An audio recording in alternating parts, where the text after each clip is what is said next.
안녕하세요. 오늘 저희가 깊이 파고들 주제는 바로 일본 젊은 세대 결혼율 감소 문제입니다. 이게 뭐 흔히들 요즘 젊은이들은 결혼에 관심 없어 이렇게 생각하기 쉽잖아요. 네, 그렇죠. 많이들 그렇게 이야기하죠. 근데 오늘 저희가 볼 분석 자료 저소득층 결혼 감소의 진실 이걸 보면요. 이야기가 좀 다릅니다. 이게 단순히 연애나 결혼에 대한 의지 문제가 아니라는 거죠. 맞습니다. 그 자료가 흥미로운 점이 지난 수십 년간 젊은이들의 연애 경험 비율이나 결혼할 의향 자체는 뭐 크게 변하지 않았다는 거예요. 네, 그게 놀랍더라고요. 구체적으로 보면 그 연인이 있는 비율 이게 한 30% 수준에서 또 결혼 의향은 남성이 한 40%, 여성이 50% 정도 이 수준에서 지난 40년간 거의 뭐 그대로래요. 네, 거의 변화가 없죠. 그렇다면 왜 결혼은 이렇게 줄어들고 있을까요? 진짜 원인이 뭘까?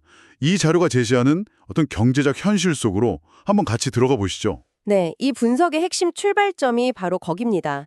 특히 지난 10년 사이, 그러니까 2013년에서 2023년 사이를 보면요. 20대에서 30대 중산층 소득 구간, 연소득으로 치면 한 300만 엔에서 500만 엔 사이? 네네, 딱 중간층이네요. 그렇죠.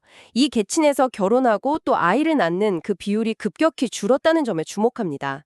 실제로 그 기간 동안 이 소득 그룹에서 자녀가 있는 가구 수가 무려 66%나 감소했어요. 66%요? 와, 엄청나네요. 네, 정말 충격적인 수치죠. 반면에 연소득 900만 엔 이상, 그러니까 고소득하고는 오히려 14% 증가했고요. 경제 상황에 따른 이 격차가 아주 뚜렷하게 나타나는 겁니다. 아, 그렇군요. 그러니까 결혼하고 싶은 마음은 예전이랑 비슷한데 실제로 결혼을 딱 생각할 수 있는 그 경제적 중간층이 줄거나 아니면 좀 어려워지면서 이게 실제 결혼으로 이어지기가 힘들어졌다. 이런 이야기네요. 네, 그런 맥락으로 해석할 수 있습니다. 특히 남성의 경우는 이 경제력이 훨씬 더 결정적이라고 하던데요.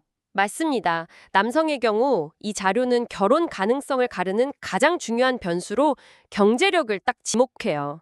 연소득 500만 원 이상, 이 자료에서는 경제적 강자라고 부르는데요. 네, 경제적 강자. 이 그룹은 소위 연애력, 뭐 이 자료에서 쓰는 표현인데 연애 경험치를 의미하는 거죠.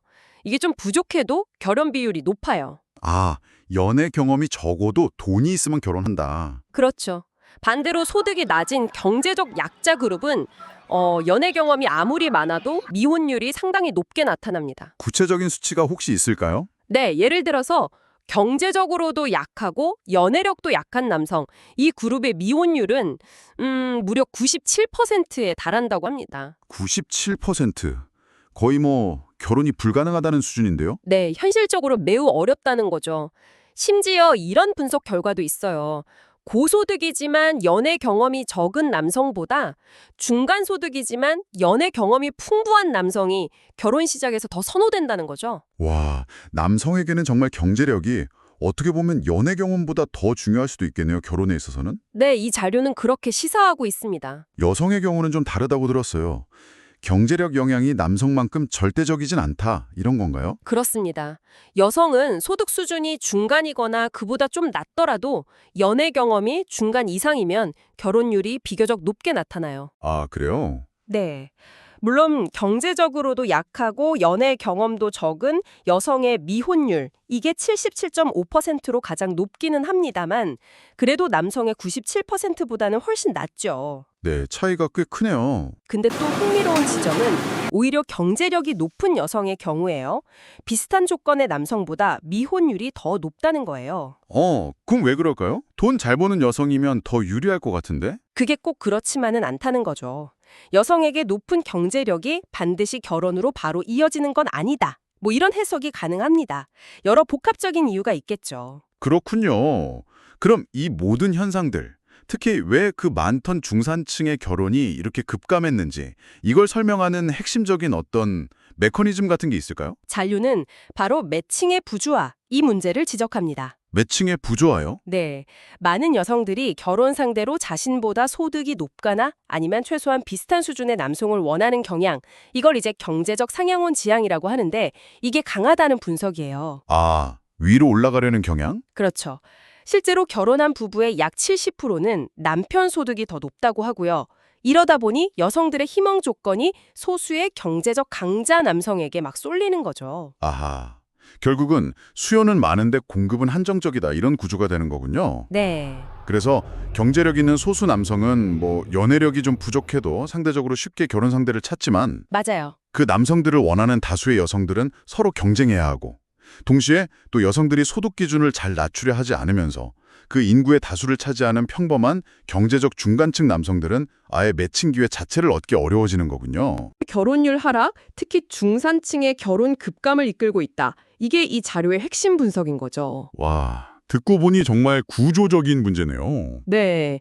더 나아가서 현재 일본 정부의 저출산 대책조차도요. 이게 이미 결혼 가능성이 높은 경제 상위층에게 혜택이 돌아가기 쉬운 구조라서 오히려 격차를 더 벌릴 수 있다. 이런 비판적인 시각도 담고 있습니다. 아, 정책마저도 격차를 심화시킬 수 있다니. 네, 그런 우려가 있다는 거죠. 오늘 살펴본 내용, 정말 일본의 결혼 감소가 단순히 세대 변화나 가치관의 문제 이게 아니라 굉장히 현실적인 경제 구조와 깊이 맞닿아 있다는 걸 분명하게 보여주는 것 같습니다. 그렇죠.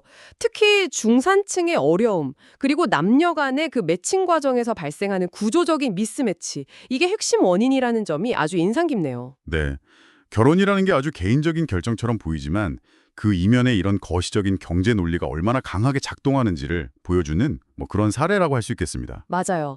단순히 돈이 없다, 만날 사람이 없다, 이런 개인 차원의 푸념을 넘어서 우리가 속한 이 사회 구조를 좀 함께 고민해 볼 필요가 있다는 생각이 드네요. 네, 분명 그렇죠. 자, 그럼 이 분석을 들으신 당신께 마지막으로 질문 하나 던져봅니다.